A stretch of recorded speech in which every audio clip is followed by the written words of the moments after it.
आओ तुमको जैसे इस क्वेश्चन का एक बहुत ही एक तूफानी तरीका बताते, इधर आओ। कभी भी ओपन डाइस में एक बात याद रखना, जो नए बालक हैं, किसी भी घर में तुमने आज तक देवरानी जेठानी देखी है कि एक ही घर में रहे और सुखपूर्वक रहे? कभी नहीं ना। तो एक बात याद रखना, ये दोनों आपस में देवरानी जेठानी होते हैं। जहां 6 होगा वहां 2 नहीं होना चाहिए। कौन बोला? कौन सा बनाया जा सकता है? जहां पर 6 और 2 एक साथ हो जाएगा वो डाइस कभी मोड़कर नहीं बनाया जा सकता। क्यों?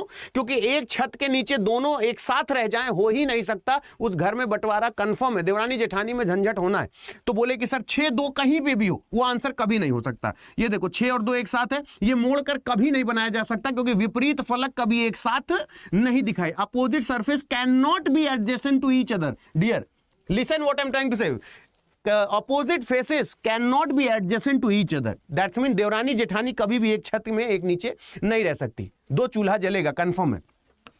5 और 3 है। बोले हाँ सर, कहीं पे भी 5 3 तुम देख लो, एक साथ नहीं रह सकते, वो कभी ऑप्शन, क्योंकि ये देवरानी जेठानी और हमेशा ओपन डाइस में alternate face always opposite to each other. When we are talking about कि what's opposite faces, what's the meaning of opposite faces in open dice, so we can definitely set alternate face and opposite to each other. ये हमेशा एक दूसरे के opposite होंगे, तो यानी 5 और 3 कभी भी एक साथ नहीं हो सकते। बोलो समझ में आया कि नहीं आया? बोले हाँ गुरुजी आ गया। फिर 1 और 4 कभी एक साथ नहीं हो सकते।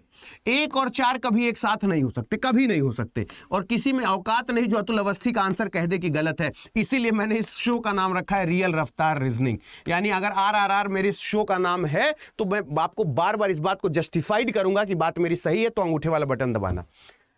बताओ सहमत हो कि नहीं? तो ये भूलोगे कभी जिंदगी में, कभी भूलोगे? ओपन डाइस एक छोड़ के अगला हमेशा अपोजिट होता है। ओपन डाइस चाहे जैसा कोई बना दे दुनिया में, चाहे जितने तरीके से डाइस खोल दे, एक छोड़ के अगला हमेशा अपोजिट होता है। बोलो बात सही? आगे चलते हैं।